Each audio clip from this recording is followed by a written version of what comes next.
Olá, pessoal, sejam bem-vindos a mais um episódio do Industrialização, aqui no YouTube, Spotify, no seu agregador de podcast com áudio e vídeo, e CrowdStrike, o apagão mundial. Houve grandes perdas, você tem ideia das perdas que houveram? Tem como mitigar essas perdas? Será que a gente poderia ter evitado perdas apesar do erro nos servidores, de todos esses servidores parados durante esse período? Vem comigo depois da vinheta para a gente pensar junto um pouco sobre isso.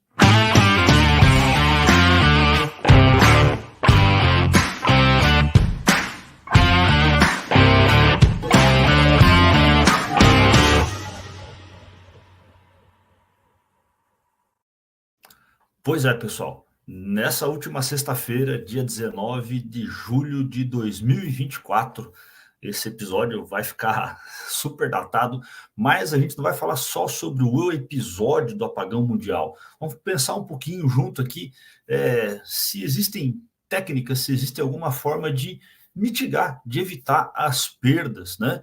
E por que algumas perdas não podem, assim, é muito difícil evitar algumas perdas, né? E aí porque outras talvez poderiam ter sido evitadas, apesar do erro, apesar do apagão aí, tá? Então, primeiro vamos pegar aqui uma contextualização, o que de fato aconteceu. No dia 19 de julho, pelo menos aqui no Brasil, quando a gente acordou, eu, inclusive, estava num cliente, chegamos na fábrica, aliás, no caminho da fábrica, a gente tentou acessar alguns sistemas já para começar, né, no caminho a gente já começa a trabalhar, e algumas coisas já não estavam funcionando, já não estavam acessando, já tinha mensagem de erro, e aí uma das pessoas no carro comentou, olha, teve um apagão mundial e tal, já começou a entender, aí pesquisei e mandei uma mensagem, né, para o meu filho, que é um especialista em cibersegurança, e aí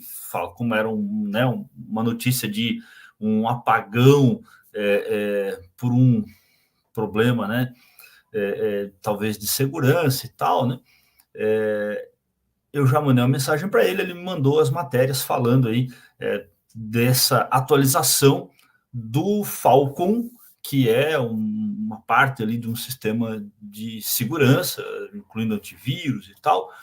E aí isso resultou numa falha de sistemas, especialmente Windows, Microsoft, e aí gerou ali a temida tela azul da morte, né? O Blue Screen of Death.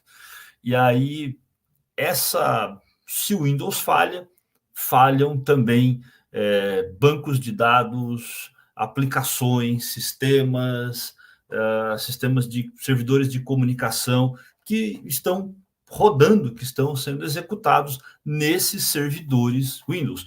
E aí, né, se um sistema, se um servidor de banco de dados para, se um servidor de comunicação para, se um servidor de aplicação para, sistemas não funcionam, a gente não consegue acessar esses sistemas.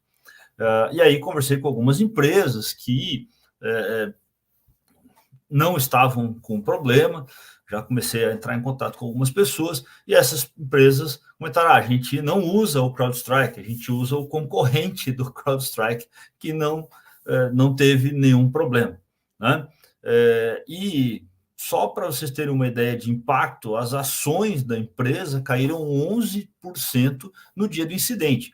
E esse é o primeiro ponto, né? Uma perda diretamente para a empresa. Por que essa ação da empresa reduz de preço? Como a gente já comentou aqui em alguns episódios, até sobre investimento, custos, tal, né? O valor da ação de uma empresa nada mais é do que o valor estimado de retorno, né? Então, ele está relacionado à estimativa, à expectativa de retorno.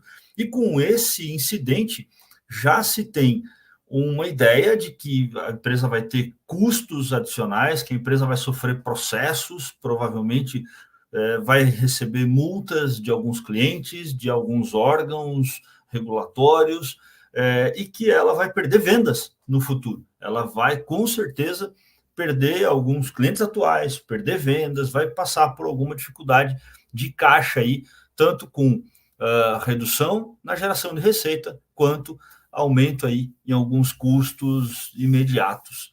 E, bom, o que a gente pode estimar? E aí eu fiz uma pesquisa aqui, peguei, gente, isso é uma estimativa, tem vários sites e notícias, cada um dá um valor, cada um dá uma grandeza. É muito difícil a gente ter realmente uma estimativa de perdas globais, né? Muito provavelmente essas estimativas deve levar em consideração algum recorte local. Não encontrei até o momento fontes que digam, não, isso aqui foi feito uma pesquisa, um levantamento rebuscado, forte. Afinal de contas, isso aconteceu na sexta-feira e no final de semana não deve ter tanta gente aí disponível para fornecer informações.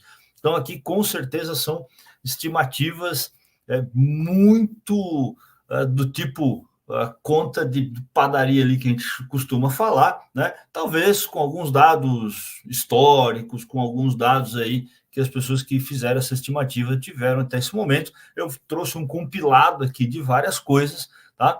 E aí, o que é interessante é que tipos de indústria tiveram alguma perda significativa com o CrowdStrike, com esse problema na atualização do CrowdStrike. Tá? Então, empresas de manufatura. Na sexta-feira, por coincidência, eu estava numa empresa de manufatura e ela estava já desde as 3 horas da manhã com todas as máquinas paradas. E ela conseguiu retomar a produção, né, no meio da manhã ali, já caminhando aí para a hora do almoço. Então, ela deve ter perdido aí provavelmente em torno de 8 a 10 horas aí de produção até tudo começar a caminhar, retomar.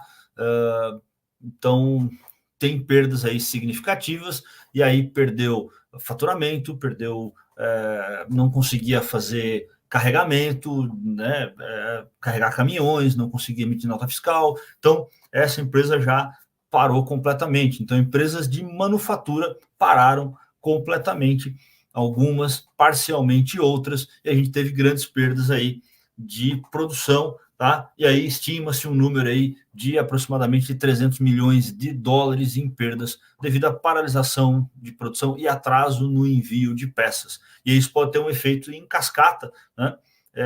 Talvez até num prazo um pouco maior do que algumas semanas, porque você quebra cadeias. A gente sabe que algumas empresas, especialmente montadoras aí de automóveis, de eletroeletrônicos, de eletrodomésticos, elas dependem de muitos fornecedores. E aí uma quebra de cadeia pode gerar aí grandes perdas aí na produção, que talvez sejam até difíceis de estimar. Na saúde, a gente já ouviu muita notícia aí de interrupção no atendimento de paciente, comprometimento em registros de saúde, perdas de dados, e aí estima-se uma perda aí de cerca de 250 milhões de dólares. E aí por quê? A interrupção no atendimento acaba gerando depois um acúmulo, gera pagamentos de horas extras, esses registros de saúde, os hospitais, clínicas terão que contratar pessoas para organizar e levantar isso novamente. Então tem uma série de trabalhos aí para recuperar essas informações. No varejo, estima-se 200 milhões de dólares em vendas perdidas e cadeias interrompidas. Então, atraso no fornecimento de materiais, que aí pode gerar aí ainda mais perdas de mais vendas, ou até mesmo um temor nas pessoas em comprar algumas coisas nesse momento, simplesmente pela expectativa aí de perda de renda por alguma coisa, ou, né, as pessoas começam a ficar mais. Quando a gente tem um grande problema global, as pessoas começam a ficar mais cautelosas e aí elas começam a comprar menos, e aí o varejo pode ainda ter mais perdas aí de vendas por isso. Simplesmente as pessoas passam a ter mais cautela nas suas ações. Então, quem não comprou no dia do apagão pode não comprar novamente depois. Serviços financeiros, a gente tem aí quase 150 milhões de dólares de estimativa aí de transações comprometidas, serviços atrasados, e aí isso gera retrabalho e uma série de outras perdas aí, até de pagamento de juros e problemas de cálculo aí de algumas informações, né? Transporte e logística, esse sofre muito, tá? Apesar da estimativa aqui ser abaixo de algumas outras, mas 120 milhões de dólares em perdas devido a atrasos, custos operacionais aumentados, como horas extras, multas por atraso de entrega, quando o atraso fica por conta da empresa de logística, da transportadora, né? Tecnologia, aí a gente tem aí uma estimativa de 100 milhões em perdas aí, né, devido a projetos de desenvolvimento paralisados, principalmente para rever, para repensar pontos onde, e agora, será que a gente pode aumentar a segurança? Será que a gente pode colocar nesse sistema uma medida que venha mitigar, que consiga nos ajudar a mitigar outro problema desse? Então, a gente tem retrabalhos em projetos aí, tá? E aí perdas perto de, né, estimados aí em 100 milhões de dólares. Energia, tá? 80 milhões de dólares devido a operações interrompidas e protocolos de segurança aumentados. E aí a gente sabe que quando a operadora de energia deixa de fornecer energia, houve notícia aí relacionada à falta de energia, e aí a gente tem tem multas, né? A empresa de energia pode ter que pagar multas aí pela interrupção de serviços. Governos e serviços públicos também, uma estimativa de 70 milhões em perdas por serviço interrompido e aí necessidade de aumentar os esforços em cibersegurança. Educação, 50 milhões por serviços interrompidos também, dados comprometidos, retrabalhos aí em materiais perdidos. E entretenimento e mídia, cerca de 40 milhões de dólares de perdas devido a transmissões interrompidas, produções atrasadas, o que gera necessidade de fornecer descontos aos clientes, né, porque a empresa não estava fornecendo o serviço, e aí gera essa perda estimada aí de 40 milhões de dólares. Então, aqui a gente já tem, né, um volume significativo aí, né, algo em torno aí, né, de $1 bilhão em diretas, e é uma estimativa inicial, tá, levantada, tem números bem divergentes aí, que se a gente começar a pesquisar na internet, mas talvez daqui a alguns dias, algumas semanas, a gente tenha alguma informação um pouco mais bem aproximada, um pouco mais bem calculada, um pouco mais confiável disso. Isso é só uma estimativa. Importante saber que aqui a gente tem 10 setores da indústria com perdas diretas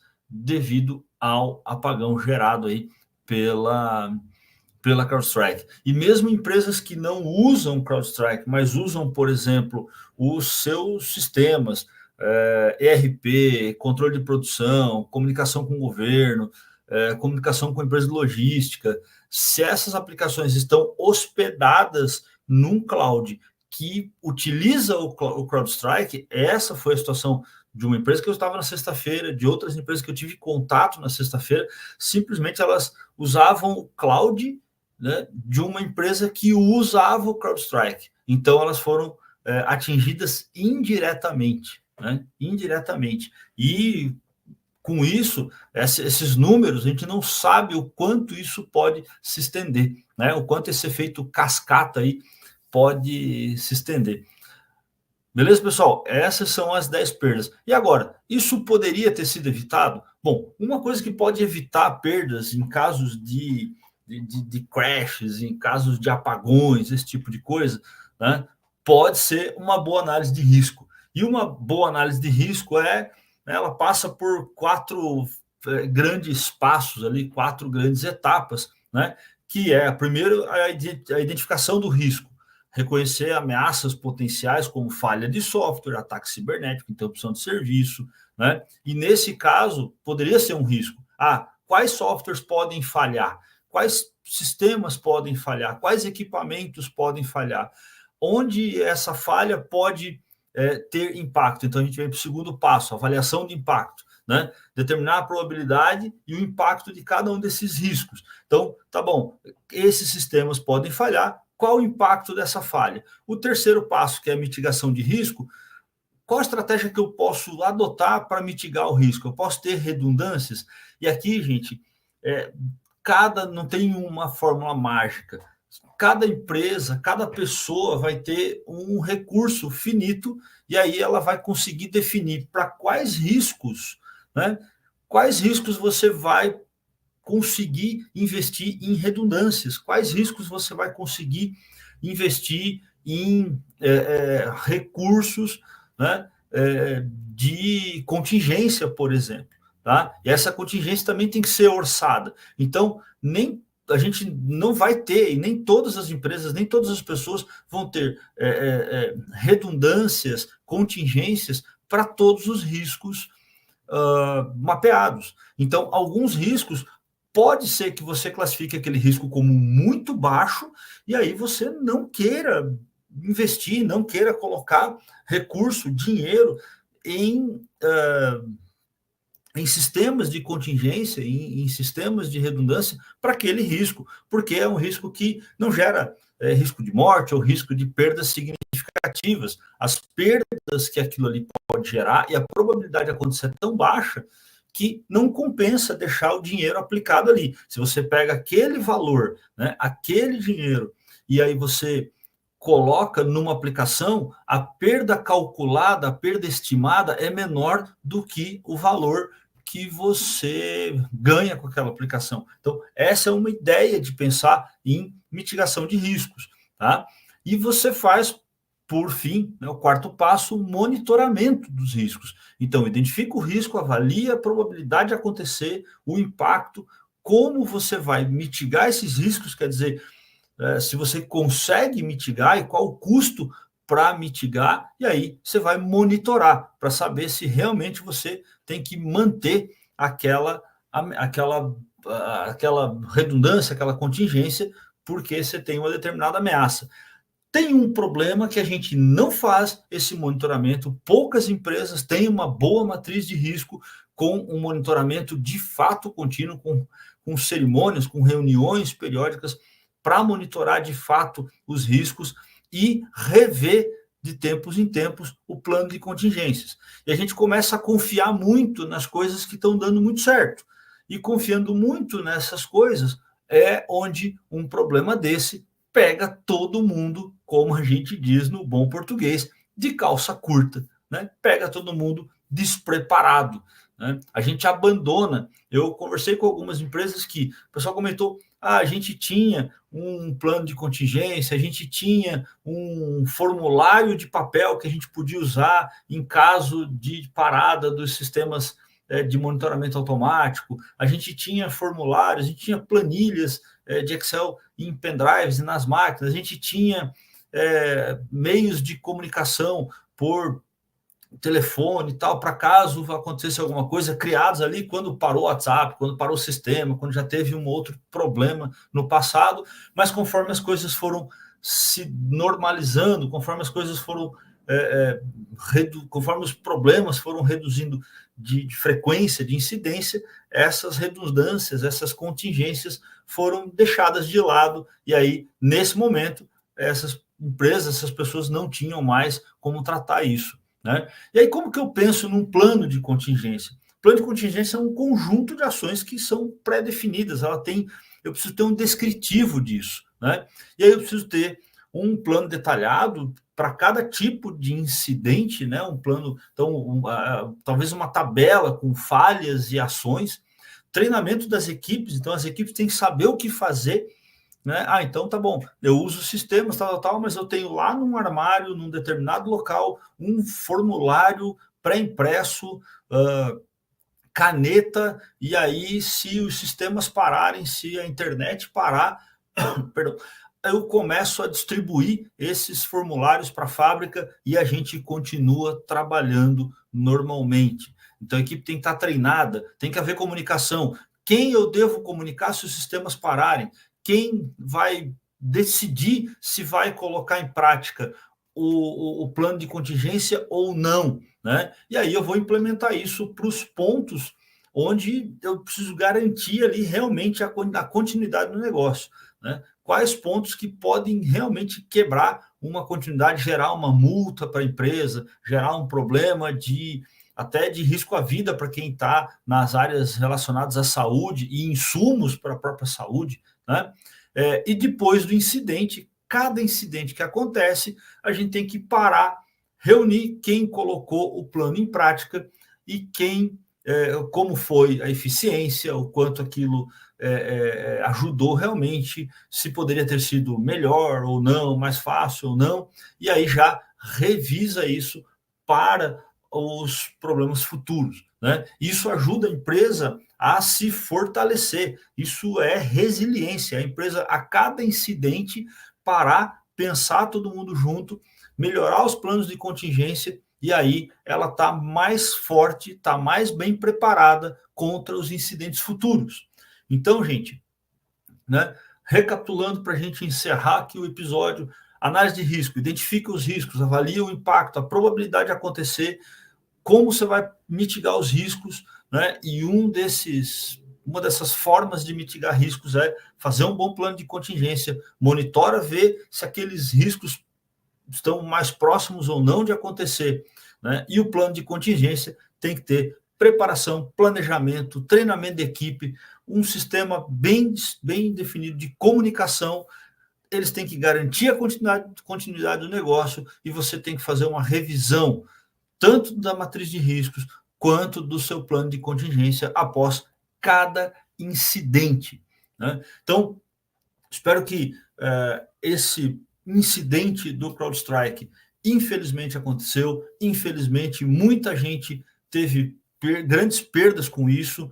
Eu, particularmente, não tive perdas diretas, mas muitas pessoas próximas de mim tiveram algumas perdas, né? Então, de uma certa forma, eu acabo sendo também atingido com isso, mas que a gente possa, né, ao longo dessas próximas semanas, usar esse incidente para, mais uma vez, não deixar de lado os nossos procedimentos aí de contingência, de segurança, e com muito cuidado para não cometer exageros, né?